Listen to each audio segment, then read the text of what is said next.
Hi there.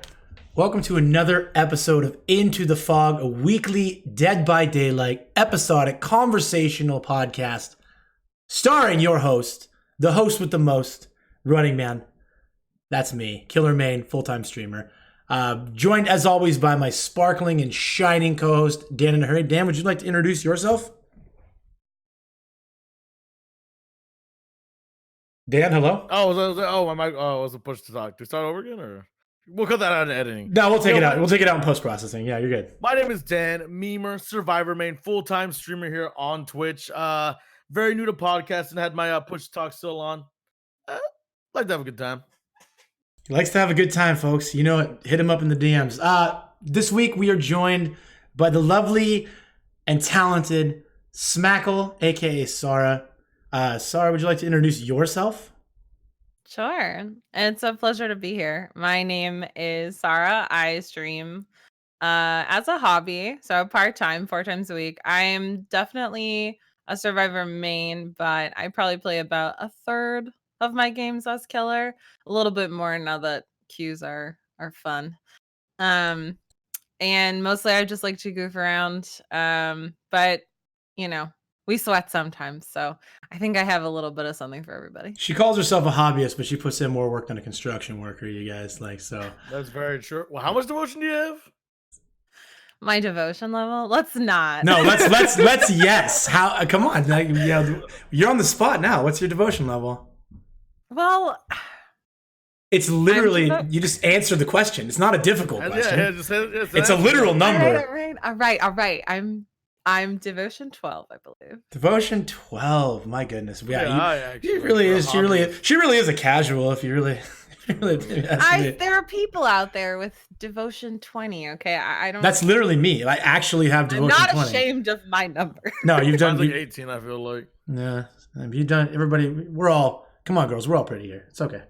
Anyway, so yeah, thank you again. Sorry, she said she's a hobbyist. She streams. I will say, and this is off the script, guys. So she doesn't know I'm going to say this, but I have faced Smakl more than once in game, and she's one of, if not the best survivor I've faced. I don't like to put tangible. People ask me all the time, who's the best survivor? Who's the best? I don't know, man. I play a lot of people. I've had my ass kicked by a lot of people. But Sarah is in the conversation of best survivors I've ever faced, and that's not just because I know her personally. She's an outstanding player. You can learn a lot from watching her stream, and you can learn a lot of habits that will probably cause you to perspire. But it's all good. Don't worry. I also have a line of workout clothes and sweatbands for everyone. So. Do you? All right. Well, I'll hit you about that after the episode. All right. So Today's episode, we're going to discuss a number of topics. We're in kind of what I like to call a dead zone for Dead by Daylight. Feel like we're roughly halfway. I don't know. Math is hard. Dates are weird. Calendars are expensive. We're somewhere in between the mid chapter and the new chapter, which means that anticipation and theory crafting about the new killer is coming up. Not something any of us are interested in talking about.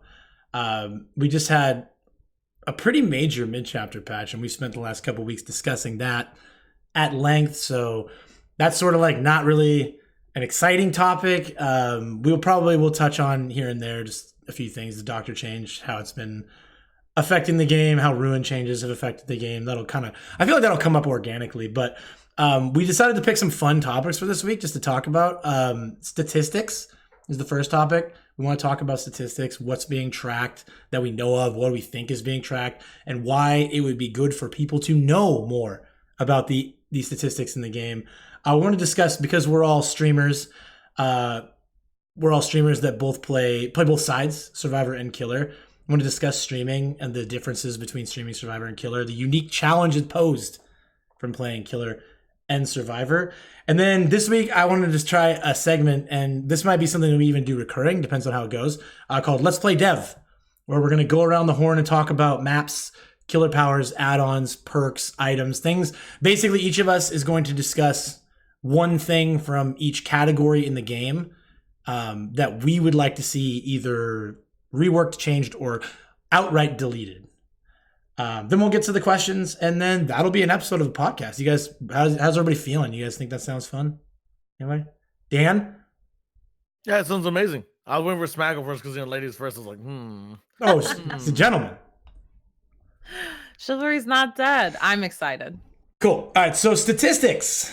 As of right now, basically nothing but hours played, devotion level is tracked in game that's displayed in game, I should say. You look at the top right of your screen, you'll see your devotion level. It gives you a rough idea of how minimal your social life is. As Sarah has 11 devotions, she probably still, or 12 devotion, you said? She probably still goes outside of her house once in a while. Whereas Dan and I are at 20 and 18, so we basically live in the dark. With True, dude. The blackout curtains are drawn, and we're grinding. But yeah, I feel like it's pretty common knowledge now. What's the website? Is Ante?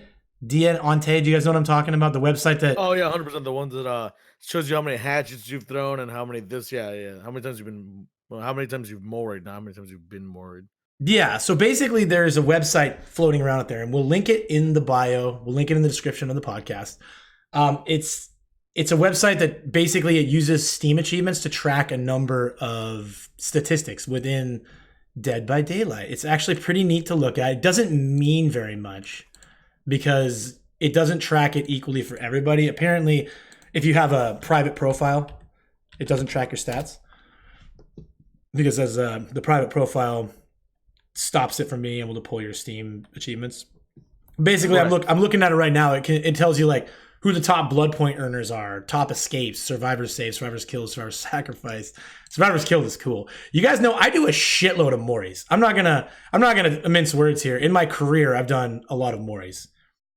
So that's I don't know. Tell us how many Moris you've done, because I feel like we got into like the whole conversation of Smakl and how much Devo she has. Do you tell us how many Moris you've actually done since playing on PC Dead by Daylight? It does. It tells you survivors killed and survivors sacrificed. There's a distinction. How many have you What's killed? Your number? 2,408 Moris.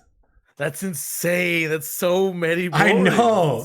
I'm disgusting. Sure my number is under 100 for Moris. Well, you're not. I don't see you on the list, so I mean, and the page goes down to the 800. From least to most. Maybe. Let me take a look. Let me take a look. But anyway, so basically, what the reason why I pose this topic is because clearly there are ways that some of these stats can be tracked, and occasionally behavior will release statistics, right? We saw it happen. I don't know, it's been months now, but we saw it happen where they basically, it was right before the Spirit rework where they released the numbers on like which killers are performing where at each of the like rank tiers and like the most used perks on each side. So I mean, they're tracking statistics, and we've got some sort of like jank way of looking at statistics here, via Steam achievements. But basically, my thought is, if these stats are being tracked, and which they are, I mean, we've got confirmation they're being tracked. Like, why are we not able to see more? What would be the benefits and what would be the drawbacks to us having more access to statistical data? Does either of you want to take the first leg? Smakl, do you have any words for this, or do you have any thoughts on this? Yes, I do. I love stats. It was one of actually my favorite like subjects in school.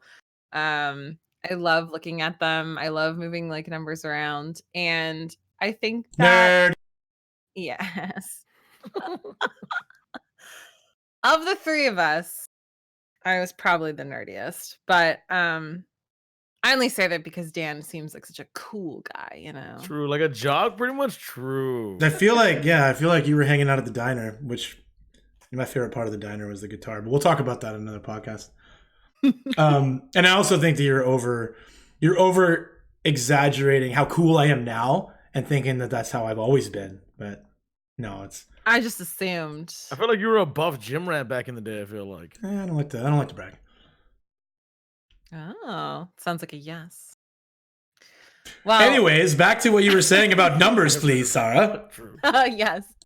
Back on topic as I push my glasses up my nose. I think that stats can eliminate a lot of gray area and probably very common misconceptions because we're humans and we're flawed and people have ideas. They get it in their head that this killer is strong or that killer is weak or Swift does this and solo queue is much simpler or what have you.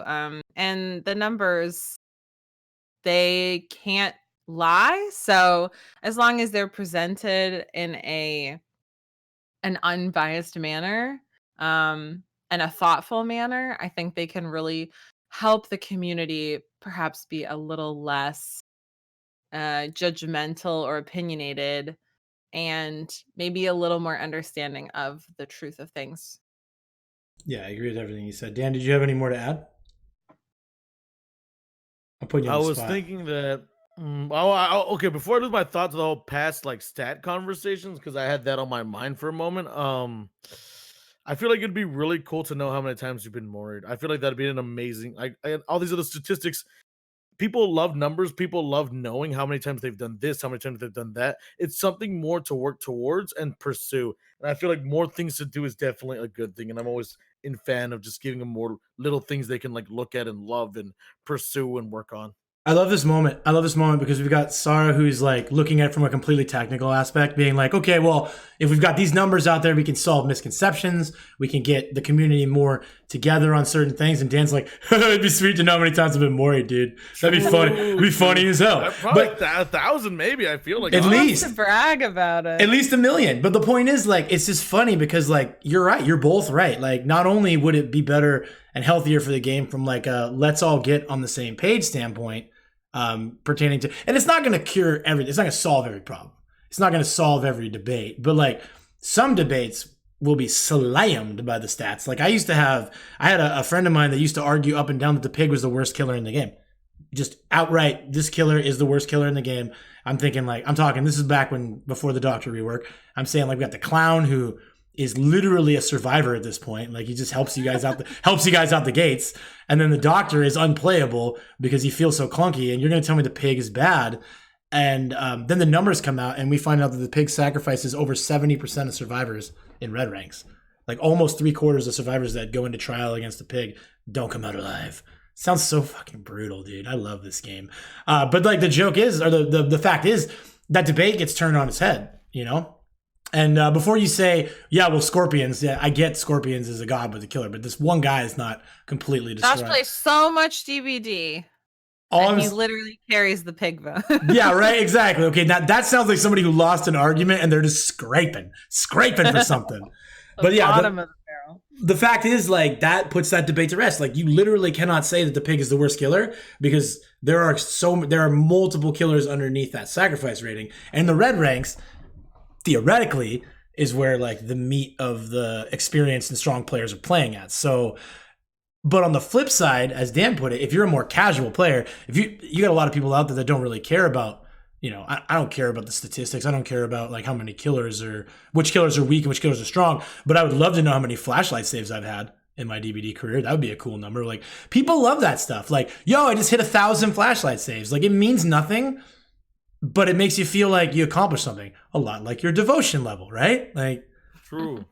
So yeah, so I feel like with statistics, I really can't see a drawback to sharing more statistics outside of giving people extra things to complain about. And I only think the only thing I can see as like a potential drawback from a dev perspective is once they have this information, they can use this information to demand change. I would love to see the numbers on Forever Freddy before and after and if you guys can't hear the microphone, the quotation marks over nerf. Can you hear the wind? Can you hear the wind, chat? Like they nerfed it, right? It's still so oppressive. It's still so difficult to play against.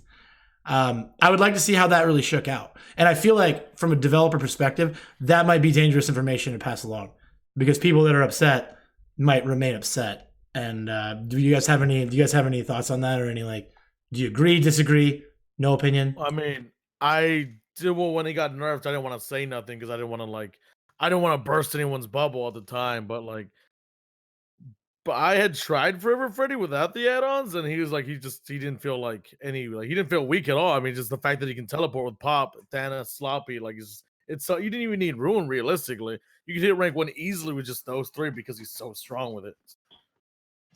Right, and then if people see that the nerf really didn't affect the win rate all that much, then maybe they'll still be upset. Like, I don't know. That's the only thing I'm thinking about. Sorry. People were already upset that the nerf even happened. Right? They got at him. Said Reddit. The forum. Reddit cried. He's got it. The spirit's gone. The spirit's gone. Dude, you know what's hilarious though? And this is the last thing I'll say, and then we'll probably try and parlay into another conversation. But did I even use parlay right? I don't think so. We'll take that out in post editing. People think that the spirit got nerfed. And she did. I mean, unquestionably, things changed in a healthy way for the spirit, right? Like, it's good that she's got a vault animation. It's up for debate whether or not taking out collision is a buff or a nerf, because I feel like removing collision made spirit stronger for me because I'm able to mind game better at pallets. Because before they'd feel the collision, they drop the pallet. Maybe it's because I'm a forehead, but like I would get pallets done a lot of spirit because they'd feel me on the loop. Now the collision's out, I feel like I have at least a coin flip to win that mind game. But like, and then obviously the prayer beads change made it so prayer beads went from like being an oppressive add-on to actually being one that kind of is a little bit more fun. It's kind of in that iridescent button area of like, I feel like it's a lot stronger against like weaker players. I don't I'm not a strong survivor player, but I don't normally get faked out by prayer beads now, even though it's got global range. Like I can kind of feel the trial and feel like where she probably is. But just because these changes happen, I feel like people have reduced their spirit usage by a substantial amount. Do you guys agree or disagree with that? You play a lot more Survivor than I do. Yes, there's fewer spirits now. And the problem is people who were good at the game and cared about the health of the game didn't used to play spirit because she was gross, right? Oppressively strong, unfinished killer, if you want to think about the fact that she didn't have a vault animation. Actually crazy that went live when you think for 2 seconds. I'm not normally like very critical, but wow. Anyway. So those people never played spirit. Then she got nerfed. And the people who were very bad at spirit and crutched on the fact that she could mind game with, an increased amount of support from the lack of her finishedness. Man, I am killing it with the words. Crushing it. Yeah, crushing it. Those people stopped playing her, probably. The people who were middling at spirit or fairly good at spirit, who used to play spirit, they still play spirit. She's harder to play, I suppose, but still a strong killer in certain ways. And if you're not running Iron Will, it's GG. Still. Well, she's still really strong for sure. Yeah, of course. But those people who are very good at the game who didn't play spirit, they still don't play spirit. Because she's still it's still unfun to not know where the killer is or what they're doing when you're in a chase with them. So I think that's why the usage dropped, because nobody started to play spirit after the nerf because they felt good about her now. Right, yeah. But some people who were very bad, who crutched on her, could no longer do so they stopped. 100%. And I mean, we saw the same thing with the nurse, right? The nurse rework had a lot of people quitting nurse, but those people that were like super good at nurse are still super good at nurse. Like those people that never used add-ons and just played nurse like naked are still getting 4Ks with nurse. But like your average running man who is like, ooh, Omega Blink? Yes, please. I need it. Like guys like me, I still play her because I don't have a choice. But if I was a guy who is playing to be, competitive and oppressive, I would have probably moved away from nurse too, because not being able to have multiple blinks, not being able to have the extra blink range, like really, really made the killer have a higher skill cap. To a certain extent, it's true with the spirit, right? Like some of her more broken stuff is now gone. Like a lot of her add-ons got reduced in effectiveness. Prayer beads got completely reworked. Like you said, the lack of the vault animation got fixed. Like, it's not because she's not a strong killer. It's just because she's not completely free to a bad player anymore, right? And so that just reduced the amount of people that are playing. And I mean, I make this comment, I stream a lot, and I make this comment a lot. She's just as deadly as she was before. It's just that less people player now. So, I mean, I guess problem solved to a certain extent. I mean, mission completed, I guess. I mean, I don't know. It is what it is. There's a lot else you can do to the spirit to make her more balanced, because the core of her imbalance comes from her power. Right. You could probably reduce a little bit of the passive phasing. That would make her a little less annoying, but yeah, shy of a complete power rework, right? How do you right. fix a coin flip killer, right? I don't think you can. You run Iron Will. Yeah. I mean, I actually heard somebody. They're bad. We'll hope they're bad. Hope they're bad. That's literally my mantra when I play killer. Like, hope they're bad. I know, right? You guys can't understand just hold M1. Exactly, because if they're bad, I'm gonna get this dub. But if they're not, I'm gonna look embarrassed in front of a lot of people. All right, so so I don't even really remember. I'm gonna be real with you guys. Like, the way that this podcast feels today, like, I don't remember how we got on Spirit and Nurse, but we were talking about stats. And then I think we talked about, because like the reduction in people playing Spirit after the nerf, and then so to bring it all back around, I don't see a huge drawback to sharing more statistics outside of potential complaints and potential like vitriol pointed at the devs, which like literally doesn't matter what they do because people are just going to complain. So it'd be neat to know how many times I've been worried. It'd be neat to officially know how many times I've escaped as a survivor, how many great skill checks I've had. Just little stuff like that would be fun. And I do think that the overall health of the game would be better if there were more statistics being shared. That's like my grand takeaway. Anybody have anything else? Do you guys want to add anything to that, or do we want to move on to our next topic?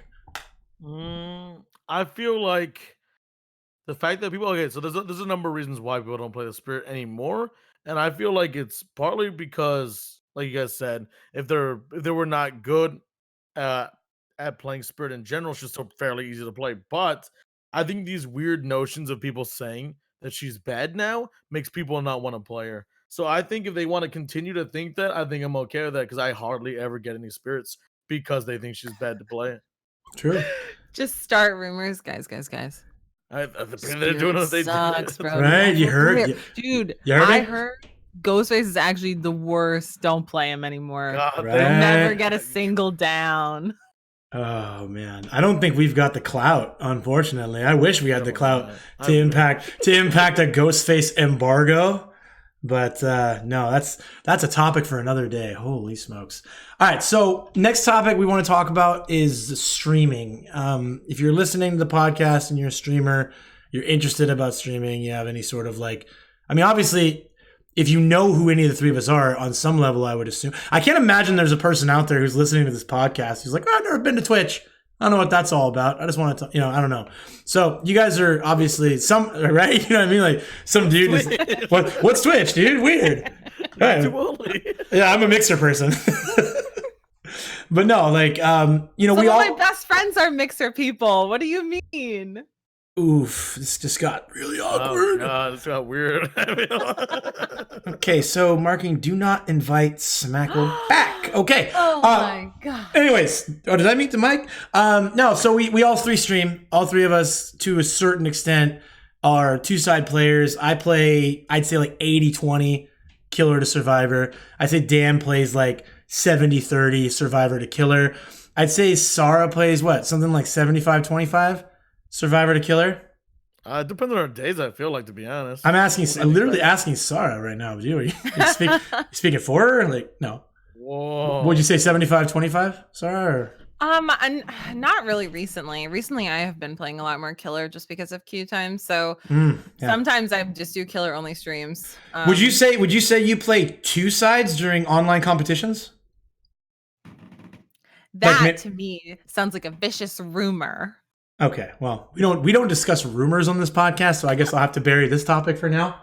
But no, but what I was trying to get at is that the three of us play both sides on stream. Like we stream. I mean, I don't know how often Sarah plays offline, but I know that my offline gameplay, especially lately, has been pretty minimal. I've been playing most of my stuff online on stream, and primarily I play killer, but I do rock both sides.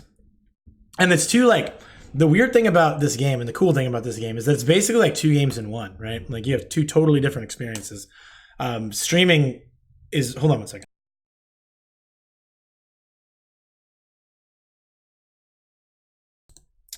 Streaming both sides is like very unique in that the pacing, the level of attention required moment to moment is different.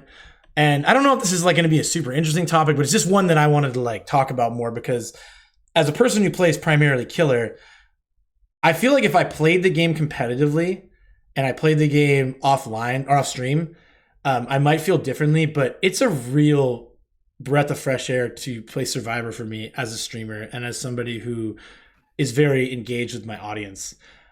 Playing as the killer, you have, I mean, I talk about this quite often, but between 7 generators, 4 survivors, multiple pallets you need to keep track of that are safe pallets and safe areas on the map, there's a lot of micromanagement and like a lot of macro play going on. Like you have to pay attention to a whole lot of things at once.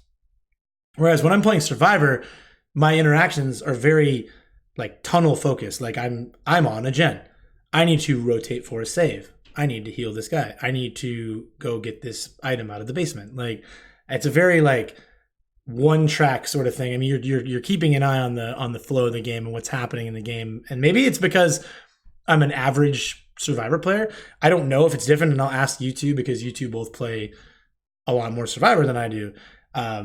Perhaps when you play Survivor at a different level, you require more brain function. But for me, playing Survivor, especially on stream, gives me a lot of downtime, and it's very minimally impactful on my overall brain function. I can interact with chat better. When I'm in a chase, I'm still focused, and I'm still problem solving and making quick decisions based on the things that are happening around me. But moment to moment, I feel pretty able to read and respond to chat. And so I guess it's just more like, as a subject, just like a general conversation type. Did you guys have any like additions? Can you guys please save me because I feel like I didn't say anything? I can go first, I guess. I think everyone who plays killer can agree that it's a more stressful experience, no matter how casual you are, because you're the one controlling like the flow of the game. There is no like downtime. You're never, unless you're basement Bubba camping, there's always something going on that requires your eyes, really. So you might glance at chat here and there, and I think some streamers do a crazy good job. Like it actually blows my mind watching you sometimes, Doug, because you'll respond to chat and I'm like, if it were me, I'd be like staring at the screen, like talk to you guys in 2 minutes. But it's all about really the way that you set up your stream. Some people don't talk to chat a lot while they're in chase. They talk while they're like taking a survivor to a hook, and then they talk sort of in between games.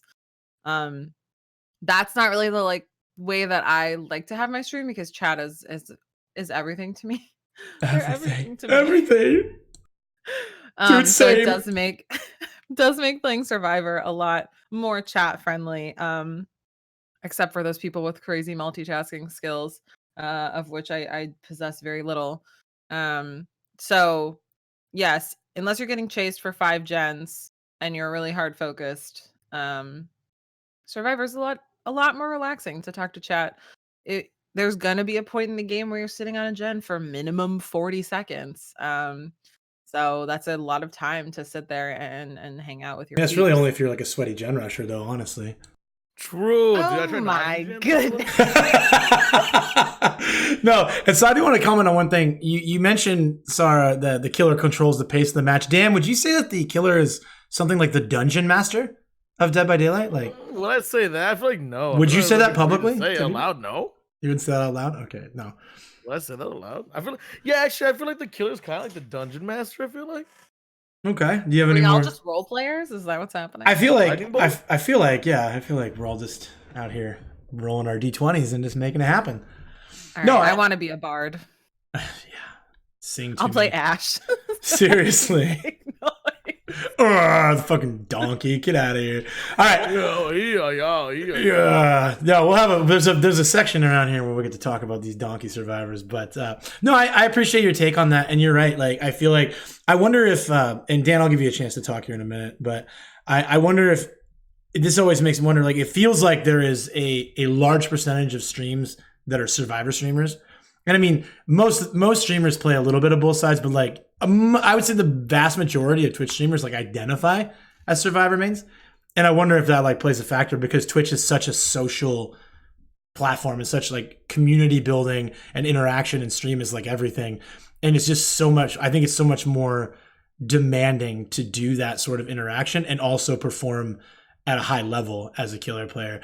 And that's one of the reasons why like it took me a long time to get comfortable with not performing at a high level. Like, I went through phases where I really, really, really wanted to sweat and do well. And I felt like my interaction was suffering because of that, and my community was suffering because of that. And I took on more of a kind of a carefree attitude about the game, and that really helped me to like do a little bit of both, because I love the game and I love playing killer, and I love trying to be like a killer that people enjoy playing against and enjoy the games with. Except for occasionally when I'd play Forever Freddy, and then I'd probably get blocked 4 times on loop. But I think that ultimately, to me, killer is a more interesting, as a viewer, I prefer to watch. I love watching like Sarah and Dan play killer. Like, when you guys play killer, that's my favorite content that you make. And you're the same person, you're the same broadcaster, but it's just a change of pace. And like watching how you play killer and how you react to things, like, to me, is super interesting. But I do at the same time understand how, as a community manager, essentially, like, playing Survivor gives you more flexibility to interact with your chat, especially when you're gen rushing like Sarah. Dan, did you have anything else? I was gonna say, I mean, I am the 9-volt champion of the world. I'll say that much. Ooh. But I think that you're right? Like, I mean, there's so many more things to micromanage when you're playing killer, right? Like, who's on the hook? Did I just slug this guy down? Are they gonna go save the person on the hook? Are they gonna go save the slug? What are they gonna do next? Well, who's doing what? Who's doing this? Who's doing that? Like, it makes sense, right? All the while, I actually really like the perk Whispers, because not only does it help me find blendettes, sneaky little blendettes, it helps me. I feel like even when I miss them, because I'm looking at chat and trying to read it so much, I can see Whispers light up. So it's kind of like a little bit of a, hey, by the way, there's a person here. You might want to get on that, dude. Educational streamer DanInaHurry tells you Whispers is a streamer perk. I think it is, yeah. It is helpful, yeah. And I think the thing about Survivor is that you can play with your community. I think that's a huge bonus. People always want to play with a streamer. Yes, sometimes, they want to snipe them if they're playing killer, since you obviously can't play with them. People ask for killer friends all the time. Let's not get into that. But don't come in my chat to talk about the last game. I don't want to talk to you about it. DM me or something. It's because they always got out on you. I know. Yeah. And then that's going to be a podcast. You guys, we'll catch you next week. I actually have to go to the emergency room because I'm dying. I'll call the ambulance. Oh, ambulance, yeah. No, but seriously, yeah, keep going, because you're absolutely right. Again, you want to keep going on the fact that playing a Survivor gives you the opportunity to engage with 3 people from your community every game.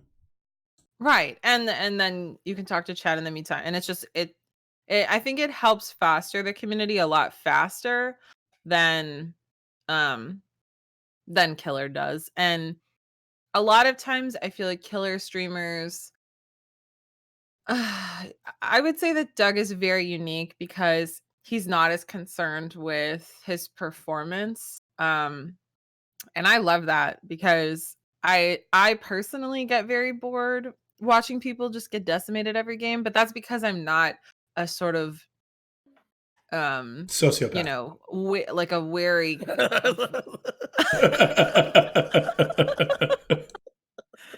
oh, you don't know. Oof. I'm not sort of like a weary rank 14 killer main, right? That's the community of people that are so drawn to those like top tier killer gamers, not really interacting with chat because they're just focused on the 4K, bring a Mori every game requesters, Bleed out 4 on the ground. Let them bleed. Those people need a home. Like, find a Survivor Friends team that loves you, buddy. Like, there's warmth out there. Yeah. No, I'm with you. So, Yeah. I'm with you. Like the vast majority of the killer player base is playing somewhere in the middling ranks where they struggle and they want to see somebody go out and punish maybe where they can't or maybe where they've like not been able to. Or they just like a lot of people, and this isn't like, please don't take this as a criticism. If you're that guy, like I'm not roasting you, because this is the way it is in most games. You know, most Fortnite players are not Booga out winning millions of dollars in tournaments, but they want to watch somebody who's like god tier at the game just go out and dominate. And that you're going to find that a lot as like, I mean, the Twitch viewer is such a unique thing because you don't know, just like there's all kinds of different types of streamers, there's all kinds of different types of viewers. Some viewers want to make a personal connection with the streamer. Some viewers want to make a personal connection with the chat and the community. Some streamers or some viewers want to watch someone fail and suffer. That's my community. And then some people want to see somebody who performs at an elite level go out and absolutely crush souls. And that's like, and that's all okay. All those different types of things are okay. But like the expectation of the streamer is going to affect the way that the streamer handles the stream. If the expectation for me was to 4K in every game, I would be unemployed. But because the expectation for me is to be interactive, be available, make connections, like I'm able to maybe not focus as much on the game to game and maybe focus more on the chat. It's really cool. Twitch is cool. Streaming is cool.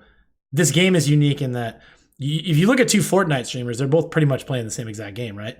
But you look at myself and then you look at, you know, Sarah and the 80% of the stream is going to be completely different in the sense that like I'll be playing a first person 1v4 and she'll be playing a third person 4v1, right? Pretty neat. Did we wrap that up? Well, did I do okay? I feel like I did really good. I feel like you did good. I feel like, yeah, you did it. You knocked it out of the park, I feel like. I'm sensing a bow on top, yes. A bow? Mm-hmm. I'm a present. All right, sick. So that is the streaming topic. More to come on that in future episodes. If you guys are listening to the podcast and you're thinking, wow, this is great, this is awful, this is somewhere in between, send us an email. intothefogpodcast@gmail.com. We read every question. We will consider, outside of questions that are offensive, like one that was recently posed about my weight. I'm not going to talk about that on stream. But overall, if you ask a question, brag, I get it. If you want to ask a question, we're going to answer it, and we would love to have you be a part of the show. So if you have a question, you have a comment, you have a concern, intothefogpodcast@gmail.com. Okay, so let's play Dev. I've been looking forward to this literally for years, as a matter of fact. When I graduated high school, I told myself one day you're going to have Sarah, you're going to have Dan on the podcast, and you're going to talk about Let's Play Dev and DVD, and it's going to be the most fun you've ever had in your life. So we're going to take basically every segment of the game, and we're going to just do a quick around the horn and say, what would you rework, change, or delete about this? And then we're going to move on to the next one. Just going to kind of rapid fire. So I think you guys will feel the flow once it starts. So let's start with maps. Maps are a huge subject in DVD. It feels like that's like the new hot thing now. Now that Ruin's nerfed and now that things are starting to kind of shake out meta-wise, now everybody's calling for smaller maps. I feel like people have kind of been calling for map reworks for a long time. Like, you guys agree? Like, yeah. Map reworks has been like That's a year. Always been a complaint. Yeah, I think so. Like a years-long discussion. But if you were Dev for a day, Dan, I'm going to start with Dan because he's hanging out in the corner smoking a ciggy and looking ominous, and I want to get his voice on the podcast. Dan, if you could choose one map in the game, which one would it be? And would you rework it? Would you change it slightly, or would you delete it? I mean, I don't want to delete the new Hawkins map because it's kind of like the show. On the show, just like good, the show. So I don't know. I like the way that they. All right, so we kind of we saw different changes, right? So we said the preschool to Hawkins to like Larry's, and I feel like the Larry's, the actual pallets and placements are knocked out of the park. Okay. I think Hawkins, they need to go back. They need to make a few more pallets safe, because every single pallet in that game, unless I'm hitting the killer with it, I cannot do anything with it. Okay, so Hawkins is your choice, and you say either delete or rework. I'd rather them rework it because it's just like the show. Also, like, I mean, let's be realistic. They're not going to delete the Stranger Things map. It's like a huge part of the DLC. So, yeah. And you said you want it reworked. You want to see more safe pallets. I think that, like, even as like a staunch killer man, I can 100% agree. Like, that map has 700 pallets, and 50%. Or sorry, and 0.5% of those pallets are safe. Like, this is like they're completely unsafe pallets. Okay, Hawkins rework, bomb. Sarah, next. The subject is maps. Yes, I know, and then there's so many bad ones, but and I you only get one. You only get one. I have to have a chance too. All right, as long as you don't pick all the rest of them. Like, I guess, like, what's your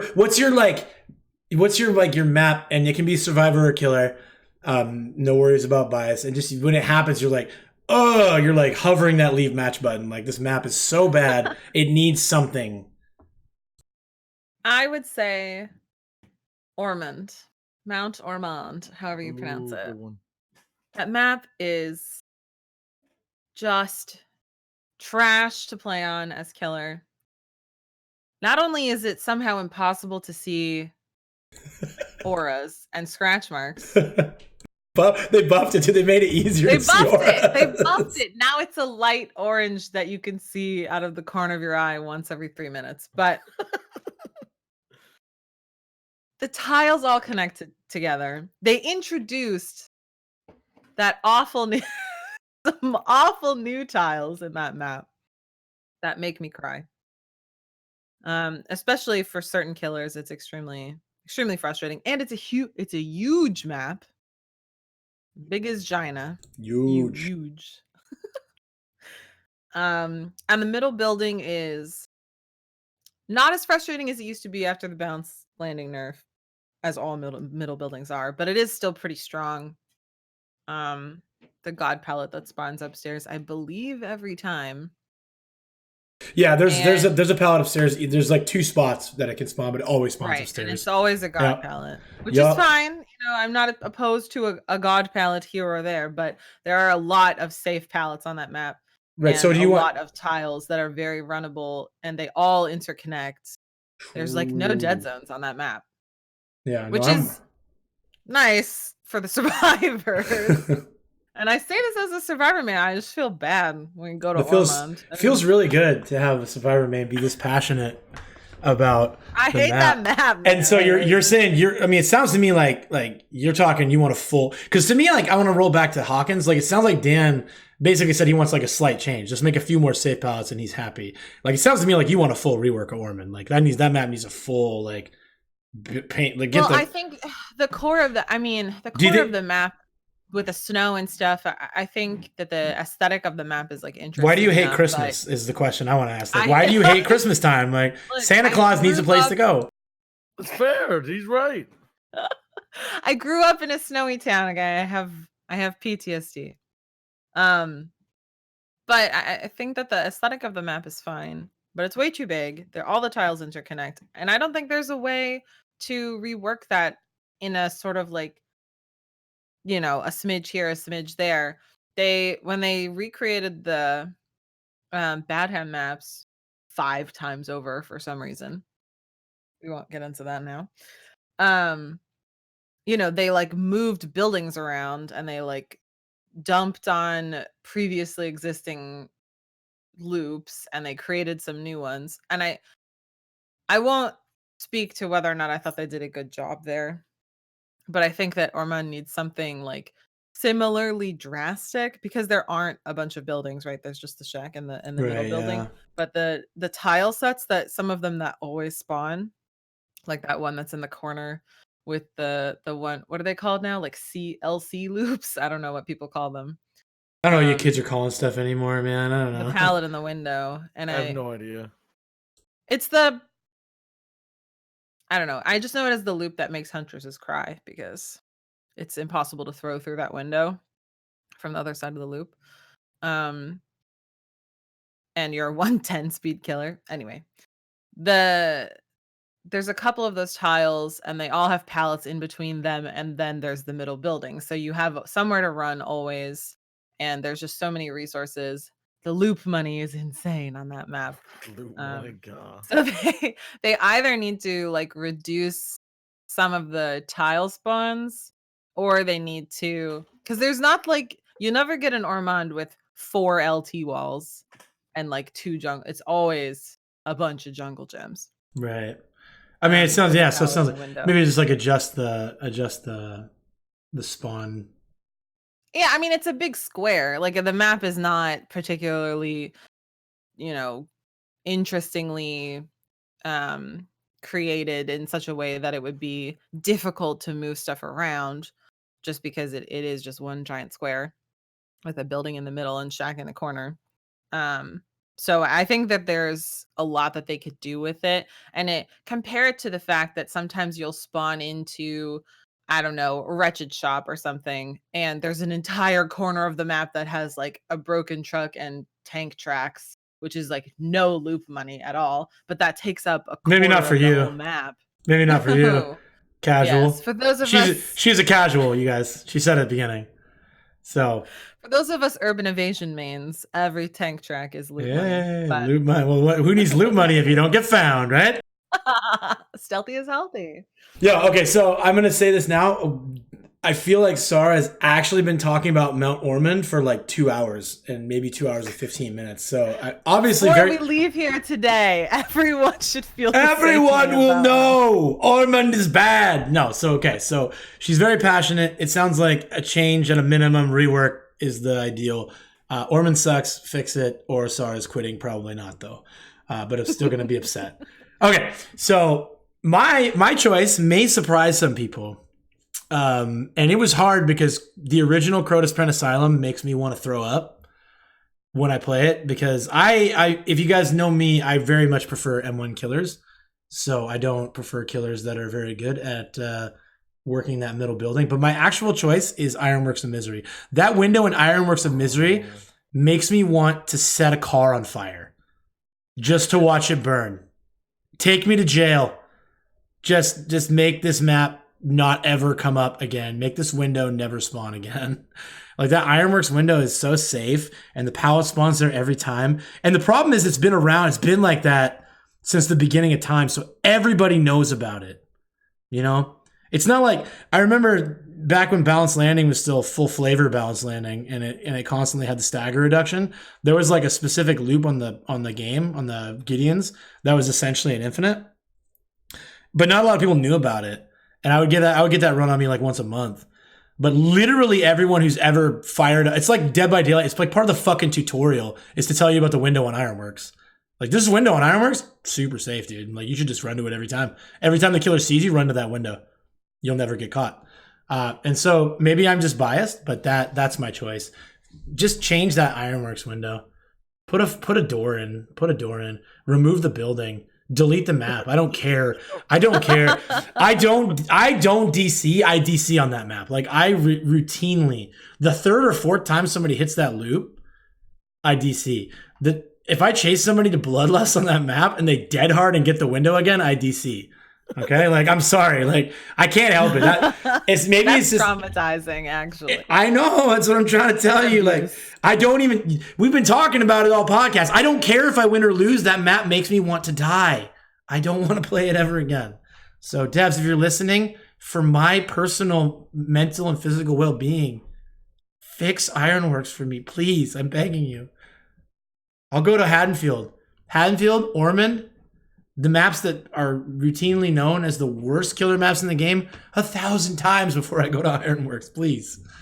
Okay? Yeah, the problem is because even if survivors run it one time each, right? Because like sometimes as survivor, I have enough hours in the game that if I'm not frustrated with the killer's play style, I don't want to run God windows. It just feels shitty, especially on maps where they don't necessarily always spawn. Shout out to Matt Walker for those amazing windows on Rancid Abattoir and the Groaning Storehouse. But the Ironworks window is always there. Yeah, don't get me wrong too. I want to thank you for saying that, because I want to clarify. I'm not, if you're a Survivor man listening to this, I'm not shaming you for using it. It's in the game. Your literal objective is to waste as much of my time as possible and not die. I'm not going to ever take it personally or be upset with you if you. And then I know there's people that have like the unwritten rules, like you only run it so many times, man. Don't run it, like whatever, dude. Like run it till it's done. Click your flashlight at me, teabag me, DM me after the game, post on my profile. Do whatever you want, right? It's not your fault, because I just don't think it should exist. I don't want it to be an option. I run it. I'm gonna be honest. I've run it before. I run the Crotus building, even though it's got like 18 safe windows and pallets. Like, it's safe, and your objective is to survive. Like, why would you not run it? You're insane if you don't use that gift that you've been given. It's so strong. The Crotus building's so strong, dude. Well, that one's tough too, because there's really not there. What else are you going to do, right? On that map? If you get caught not near a tile that's in the corner of the map, because there are a couple in the corners, there's only one place to go. And it sucks. And I think that it's... I appreciate your position of, I'm not shaming you for this. I don't know. I think that we can all have a small code of conduct. That's why I don't Mori people all the time or face camp them, or I try not to tunnel them. Try not to tunnel. When I play, try. Look, Okay. sometimes the I sweat try bucks my in my eyes best. and I don't know. How do you accidentally Mori somebody, Sarah? Wait a second. Can we get under the hood of this? Like, I try not to. Did you equip the Mori, Sarah? You didn't try hard enough. I try not to Mori people. I never Mori people unless I'm running Devour Hope, because then I earned it. True. But and Devour Hope always gets cleansed at 4 tokens anyway. So yours makes it to 4 tokens. Weird, champ. I know, right? You mean I spawn in and it's not already gone? Right. All right. So, but I think you can. I don't know. I think there's a way to play the game wherein both sides have the option to have a fun time, and running the Ironworks is not giving anyone the option to have a fun time. So I don't mind a little bit of shaming going on there. If you run that building every time you get hit, I think you're kind of a shitter. So I mean, I'm not saying that, but I'm not arguing either, right? Yeah. True. I mean, if they run from one side of the map to the other side just to go to the window, they're probably... I'd shame them for that too. Yo, by the way, shout out to real life friends for body blocking somebody running that window, by the way. I had Tofu do it for me once. That's what I'm saying, man. Good. Anyway, so maps are done. Okay, you guys have actually got me tilted thinking about Ironworks, so ruined the rest of the stream. No.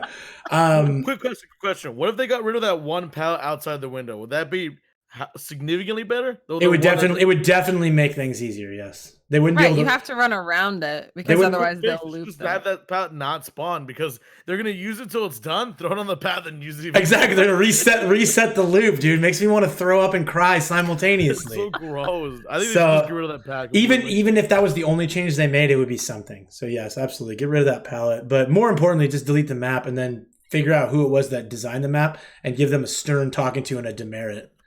All right, so a demerit. I'm being serious, record. Okay? Going on the permanent record. The permanent record. So, killer power. Is there a killer power in the game you'd like to see reworked, changed, or deleted? Sarah. Okay. I'll try and be quick, because yes, we did take a long time on the map. Killer power that I'd like to be reworked. I mean, it can also be changed too. It doesn't have to be a full rework. Like, if you can see a tweak. Oh, I see. Oh, but there's so many I wanted to... I don't know. I guess, you know what? I'm gonna change my answer, because I think that the problem with Spirit is we talked about it. I'm gonna say Freddy. I would say Freddy only because if it's Freddy or Clown, because they're the same power, but one is garbage and the other is overly strong.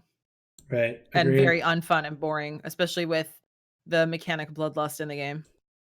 So when the Clown winds up like Drew Brees to throw his bottle, he's slow as shit. He has to reload every 4 or 5 or however. I don't actually know the max bottles. I'm not a clown main like Doug. Ow. I'm not a masochist. And he has to reload, and that slows him way down, I believe, right? Yeah, well, there's a slowdown associated. There's like a cool off period where he slows down after throwing, and then there's a major slowdown when he reloads bottles. Yes. Yeah, it's just such a. It's literally like, hey, we're gonna give you about 60% as good as Freddy's secondary power, just real quick. Right. Full Not only killer. can Freddy teleport across the map with a flick of his wrist, he can set an infinite, essentially, amount of snares wherever he wants, instantaneously, without slowing down. No cool without off, hardly no even slowdown. looking. He's Superman. Dude, it's insane. Doesn't have to hit the survivor, because they'll hit it eventually. And then he can just bloodlust pallets because he decreases.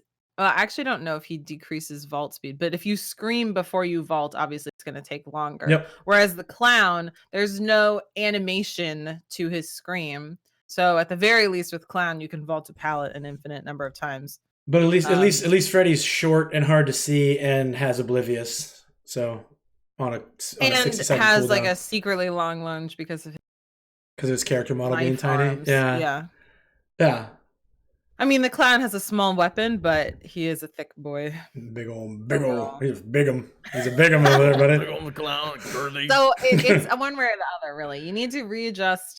You need to adjust the clown to be not so garbage, or you need to reduce the spammability without consequence of Freddy's snares. Yeah, I like it. We gave Sarah the opportunity for a change to killer power, and she couldn't just choose one. She chose two simultaneously. Weird. I'm sorry. Clown and Freddy. No, but I'm agreeing with you 100%. You either need to buff one or nerf the other, because the fact that they both exist at the same time is fucking insulting.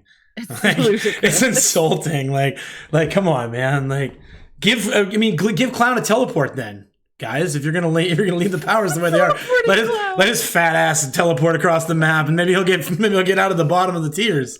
So I feel like a little tricycle and bikes exactly, yeah, just like hits a little tricycle and just zoom zoom. So the clown car. All right, Dan, what do you got? Killer power, rework, change, delete. The one killer power that I would rework is wait. So you're saying can I also delete a character? You said? Yeah, you can just delete a power if you don't like it. No, delete Doctor. Just delete him. Yep, I don't like him. Okay. I think it's kind of weird that they're going this weird route of like Freddy got reworked into like this weird he takes no mechanical skill to play, just knowledge. Doctor, I feel like he's exactly the same way. Reddit. That's twitch.tv/DanInaHurry. I'll also give you his personal email address if you like. For grading purposes. I don't know. I think the shock takes some amount of skill to use. Wait, what? He's saying that the shock doesn't take any skill. You just spam it. I disagree because it's really. I don't know that I necessarily agree with that. Yeah, it's really ineffective unless it's so fast one after another feels like to be. But you either have baby dick range or you're too slow to really stop pallet or to stop loops. Like you have to learn to master the shocks without range add-ons to really be strong and effective as Doctor. And some people can do it, but some people can also 4K with 5 gens up with Nurse. It's like there is a skill cap, I think. And I mean, we can debate this later. But I wouldn't say he takes no mechanical skill to play. Not nearly. He also has an ultimate to push people off. I feel like can't he just deny people loops with his ultimate as well? No, it's too slow. It's too slow, and he completely he basically stands still when he does it, dude. Well, the other thing is you can do anything while you're being what's it called? Shock blasted? Static blast. Static blast. Rank one as Doctor show you guys what for with no add-ons? Like it's like by the next podcast, you're gonna be rank 1 Doc with no add-ons. Yep. I don't think you can get rank 1 with Forever Freddy, honestly. I think easily. I think you literally equip a Mori every game you play. So no offense, but rank 8 for life, Dan. I'll easily do it. Okay, so I'm gonna take the cheap route because we want to save on time. Plus, I honestly just really respect the opinion, but I'm with Sarah on Clown or Freddy. One of the two. I mean, I love playing Clown, so I'd love to see him get some love, and we'll talk more about that in the future, as far as like a reworking a killer, but he needs something, and it's like insulting that Freddy's secondary power is stronger than Clown's entire kit. Like it's and I consider Freddy's snares to be a secondary power because map control is everything in the game and he can teleport to gens. So please, please, please find some middle ground where you reduce some of Freddy's effectiveness and give it to the Clown, because right now it's just so miserable. I have somebody that I love and respect very much came in my chat the other day. I was playing Clown and he said, imagine 18 killers to choose from and you play the Clown. Like, what is wrong with you? All right, so exactly. So add-on, I feel like discussing add-ons kind of plays into the rework conversation, because I would say that, and I'm not gonna steal. I feel like I know what Sarah's gonna talk about, so I'm not gonna steal hers. But I do think that Billy's add-ons need to get looked at. Billy is like has the ability to be the strongest killer in the game. He doesn't need add-ons to be top tier. Like, so I think that I would love to see them go a direction with Billy's add-ons that were similar to the Nurse's add-ons, where they make ones that are funny and quirky. Like, I mean, Drift Billy and Bumper Billy are two of like the most fun ways to play Hillbilly. Setting the insta saw and just like one tapping everybody always is pretty resonant sleeper for both sides. So if I was going to choose an add-on rework, I would say rework the Billy's add-ons. Also, I think they probably will rework on Billy's add-ons soon. So it's an easy answer for me. Add-on rework, Sarah? Oh, I gotta go with my boy Bubba. Yeah. My poor boy Leatherface. Half his add-ons don't do anything. Literally, they don't do anything. I don't know. People argue like they're not broken. They are broken. They're not working properly. I don't care if they're not working properly or they are working properly. It's been 2 years and they don't do anything. And it's crazy. And Leatherface I love that boy, my wholesome boy. And the fact of the matter is, if you're not running one of 4 add-ons, you're hardly getting to play the game as Leatherface. Imagine using noise suppression add-ons for Leatherface's chainsaw. Imagine using those unironically. No one will hear me as I tantrum. Big fat bright yellow ass coming around the corner, but it's a quiet saw though. You'll never see it coming. Surprise! Yeah. If you're not using like Primer Bulb Tuning Guide or Nice Scratches Beast Marks, and then the only other one is the Grease, really. Those are like the only add-ons that have any sort of value. True. And they don't even make Leatherface interesting. They just make him playable. Just make him functional. Right? It's sometimes I think the Grease can be kind of fun just because cooldown is like a slightly more interesting mechanic than like I can go faster or I can like go longer, but the cooldown thing is sort of more interesting. That actually can provide a slightly different style of gameplay, but then that's literally one add-on, and the rest of his are so worthless I don't even want to talk about them, and they don't even do anything, or their speed limiter. Their speed limiter. That's fine. Speed limiter is a funny meme. I don't think they should get rid of that add-on. Oh, I would love to keep it in some capacity. Yeah, the rest of them, they do nothing, and they're totally worthless, and I think that I don't know exactly the dev process for creating the like Leatherface, but he's sort of just like lame hillbilly, as it were. And hillbilly's fun because he gets to go fast around the map. That's like half the fun. And then you can do interesting things with the speed of the saw, like curving, something that actually takes skill. Whereas obviously Leatherface's chainsaw, don't hit a wall is your only objective. And I kind of feel attacked right now with the whole "don't hit a wall is your only objective" thing. I just gonna put that out there. Look, we've all been there. Okay, we've all been there. Some more than others. But all right, now I'm with you 100%. If his add-ons did anything interesting with the chainsaw other than make it usable, that would be a really happy day for me. Nice, Dan. Add-on rework for Killer. I feel like if I had to choose one, I feel like the Piggy, right? Like I think it's cool that both are actual good add-ons are both brown and it's very efficient, but all the other add-ons don't really do anything either. Yeah, I'm with you. Like I like that you chose Pig. That's kind of like a wild card answer. But outside of like Tamper Timer, Crate of Gears, like outside of like Toxic Timer and like making the head pops really happen, like she could definitely get some like some of the add-ons. Like I feel like could even be baseline on Pig, and like it wouldn't hurt the killer too much. So That's funny. I actually super disagree with that. do you? Yeah, not vehemently, but I think her add-ons do really different things because you can have like I think, and I don't know if this is really like a quote unquote play style to put on Tampered Timer and Creative Gears. I never use those add-ons. I also never use Never used them on stream. She says she plays it all the time offline. No. I also never use the charge add-on. What is it called? What do you use then? I'm gonna tell you right now. Double stacking the charge add-on is my favorite thing to do. It always catches people off guard when you're able to charge the dash faster. Oh, I think it's a fun Special Piggy long attack. Yeah, and her charge is actually quite effective if used properly. You only have to watch Scorpions to see that in action. And obviously, he has a crap ton of hours on Pig. Most people don't. But I always use, I'm not sure what they're called now. I use an extra box and an extra trap. And I think that's like, gives me a little bit of extra space, extra slowdown without, needing to run any slowdown perks. I don't run a single one.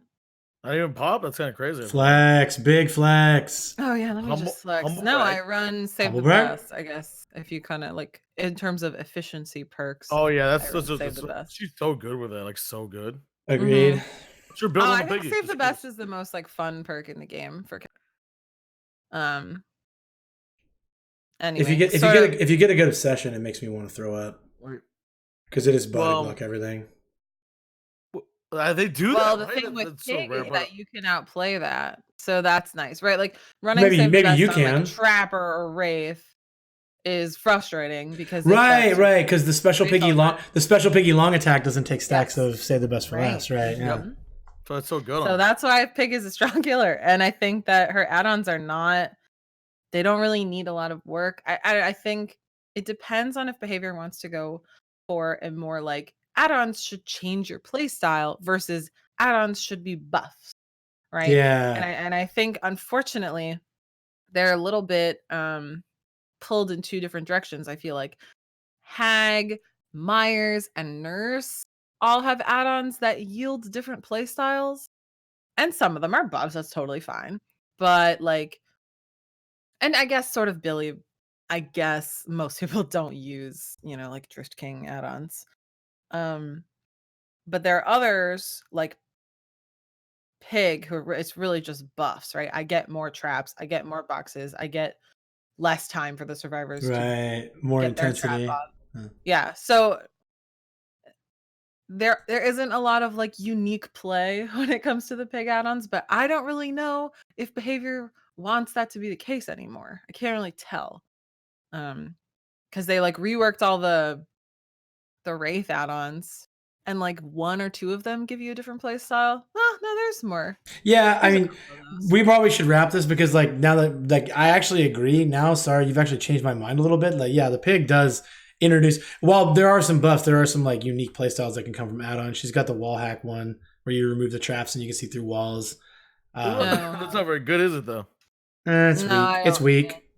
But Wraith specifically, Wraith has like add-ons that can really change the gameplay. Reverse Wraith and Shadow Dance can be really interesting. Windstorm, like gen kick type of builds. But we could talk all day. Dan said Pig add-on, so he was wrong. And I don't think so. Sarah said Leatherface, and I said Clown. So we were right. So, or did I say Clown? Which one did I say? Did I say mine yet? Oh, you said said Billy. I said Billy. We'll take that out and post editing. I totally remember that I said Billy. And I was right as well. So sorry, Dan, you lost this round. I feel like I was right though. So in an effort to save some time, offerings I want to kind of lump together because I think we'll all agree. We talked about this pre-podcast that and I think all three of us agreed that the only really seriously impactful offering in the game right now is Mori. Like map offerings make a difference.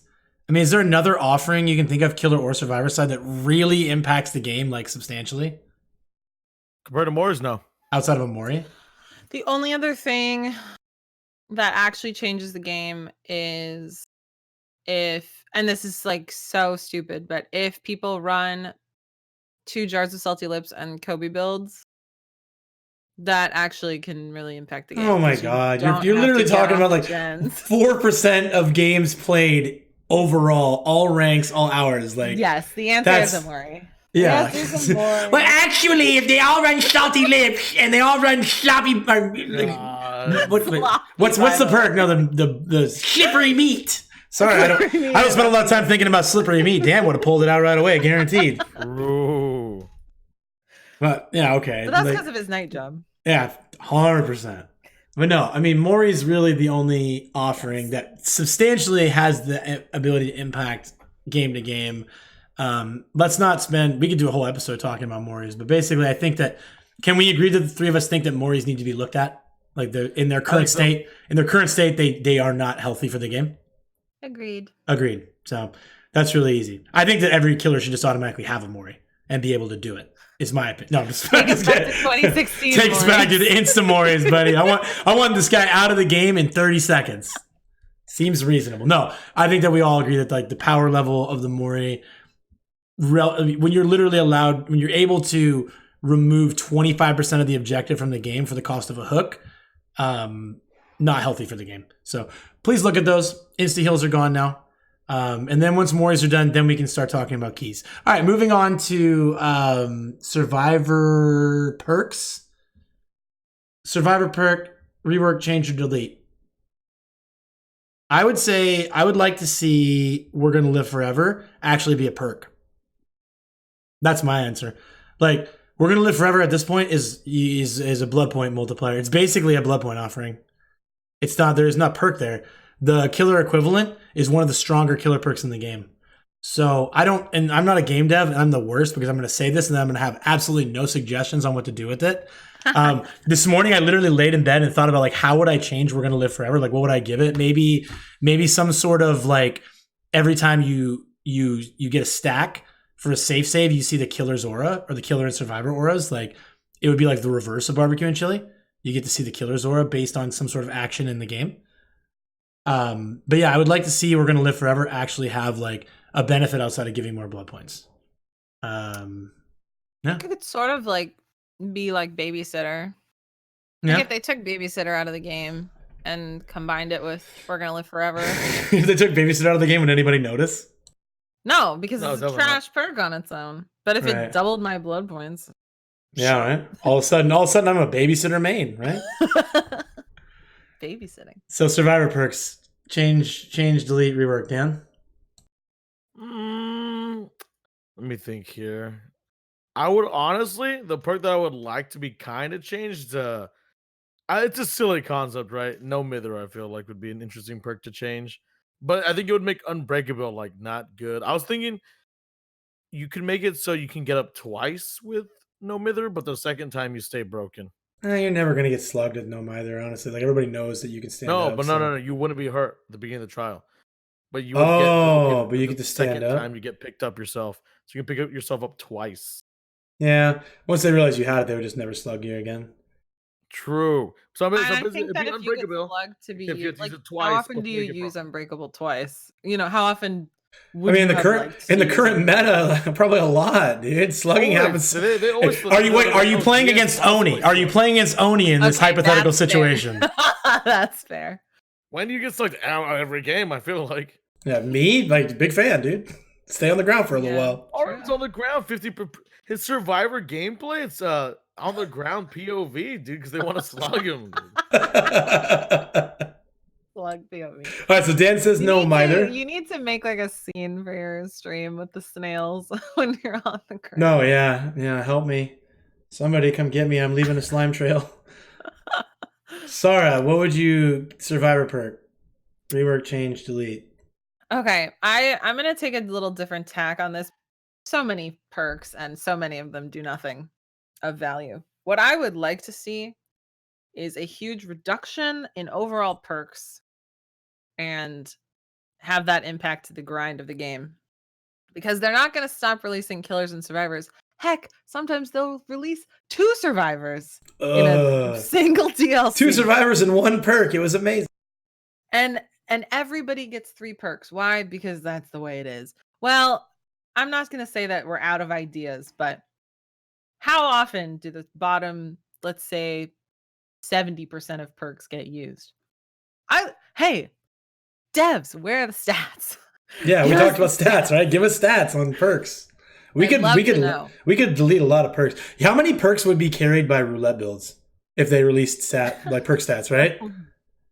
Every end game perk, like things that only happen after the last gen is done that aren't adrenaline, and I guess like hope or wake up. Wait. Is Sarah suggesting we take all the endgame perks and work them into no-ed so we have one super endgame perk?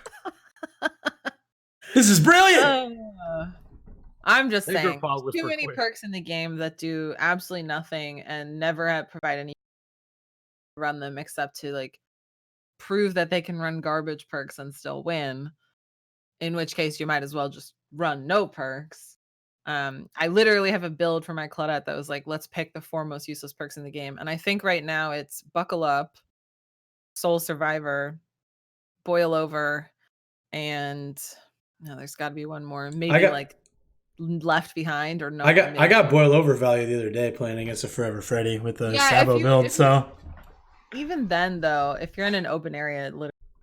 Hey, all I'm saying is Boil Over, man, put me into a lot of trees that got me wiggled off. I'm just saying. You still died, though. Yeah, I did. And then we actually all got 4K, but that's a different story for a different time. Well, that's funny. All right, so I think on its own, it's a pretty useless perk. I like that. I like the idea of collapsing a lot of the useless perks inside of one another and getting rid of some of the grind. Yeah, or just getting rid of them. Like, I don't know that people are going to No One Left Behind. Do you even know what it does? It's like, don't you get extra altruism points for doing stuff after gens? Yeah, and you do it faster. That's a real thing, dude. You have like real perk, faster unhooks when the game's over. You should put Dark Sense on We're Gonna Live Forever or whatever, and I feel like I'm fine with that. Both. Yeah, it kind of plays into what I was saying. Like, actually make We're Gonna Live Forever a perk and not just a 4-stack thing. Okay, I like that. I think the killer perk. And then we'll talk about items. So for killer perks, I would actually like to hear you guys go first. So let's let Dan start. What's a killer perk you'd like to see reworked, changed, or deleted? A killer perk that I would like to see changed. Give me a second here. Nerf ruin again, right? Yeah, it's out of control. Just nerf it again, dude. Actually, an actual perk that I want to see changed for killers would be. Give me a second here. Monstrous Shrine, dude. Smart. I don't know how you'd make it better, but I want that just change. I want that to actually do something. I feel like. Yeah, no, I'm with you. Like, what if you combined it with territorial? Just like one basement perk. That'd be a start, definitely. Like, it would definitely be a start. I'm with you on that. Like, that perk literally is the most eye roll perk I've seen. Like, just run it on Hag, man. Then you'll see the power. Who plays Hag though, really? What are they countering you with camaraderie? No friends. Oof. Roasted. Somebody's listening right now. Someone just turned the podcast off right now. Dude, I love my girl Lisa. Okay, so Monster Shrine. Sarah, what do you got? Killer perk? I think Rancor is a perk that I would like to, I guess, probably just see deleted. I don't really think you can rework it. I think it's a really lame perk. I think it's very, very difficult to do this sort of synergy with, what is it? What's that one perk that changes the obsession when you get unhooks? I think Nemesis. No. That's the. Oh, sorry. Yeah, I know you're talking about the unhooking obsession. Furtive chase. Yeah. Well, whatever it's called. I don't think they synergized that well. People tried and it was really tough. And I think it feels bad to just like, oh, I'm the obsession this game. I'm not even running an obsession perk or whatever. Like maybe someone else has DS, maybe no one has DS or object or what have you. And now I'm just insta-downable and moriable just because it's the end of the game. Like I think it's an unfun perk. I think it feels bad as a killer too. Like, oh, here's my pity Mori that I get because I couldn't find anybody but my obsession at the end of the game. And I don't know. I don't like it. So okay, I'm with you. I will say that the other day I was running Rancher and as the last generator popped, I was nurse. I was mid blink. I downed my ranker. I moried her. and then I baited the Steve into dropping a pallet on me, and I moried him too. So that's pretty funny. I kind of like that. I'm not keep Ranker in the game exactly as is, working as intended. Perfect perk. So that's actually hilarious. That is very funny. Okay, so we're actually running out of time. So I think we'll mash the last thing together. Survivor items. I would say that I think that toolboxes need to get looked at, if only because a toolbox has the ability to be the most impactful item in the game. Four players running god boxes and 4 players running no items, you're going to have a whole different video game in front of you. So I would like to see them. I don't want them to remove toolbox. I just want them to look at them as far as an effectiveness status and maybe take a look at maybe reducing their efficiency. Just make them sabo boxes, no? But don't make them for gens. Just make them interesting, I feel like. Because, I don't know, just doing all 5 gens really fast at like 15, 20, 25% speed. I feel like it's kind of boring. But I also think it's boring to run 4 slowdown perks on killers. So right, I feel like if they just... I guess we have talked about that before. Like, if you're going to take toolboxes out, or you're going to remove toolboxes, they need to like work on slowdown perks too. Because if you... Like, a toolbox is really your only way of like defeating the 4 slowdown killer, right? Yeah, 100%. Sarah, do you have any more? Like, do you have anything to add on item changes that you'd like to see in the game? I do think toolboxes are the biggest offender. I really hate keys. So I'd like to see keys get looked at.